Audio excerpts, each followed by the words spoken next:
raccoons might be domesticating themselves.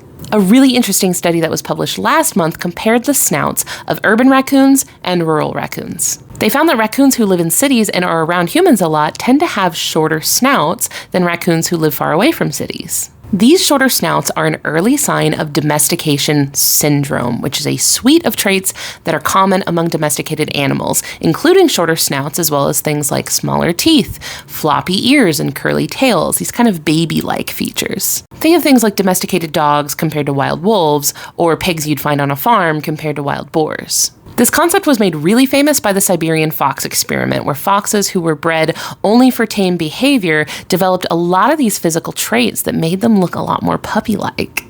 In fact, a 2020 study on wild foxes showed that urban foxes also tend to have shorter snouts than rural ones.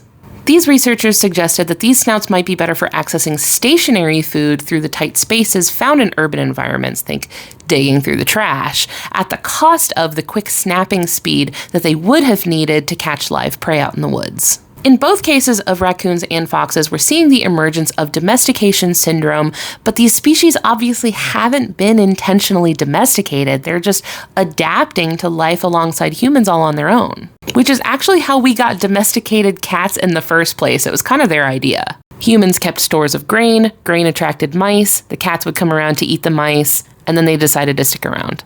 Which makes me wonder what these raccoons and foxes are going to look like in another few thousand years. Maybe we'll have floppy-eared, curly-tailed raccoons rummaging through our garbage bins. We talked more about domestication syndrome and urban foxes in this episode of my podcast, so go check this out and follow me if you want to learn more about animals.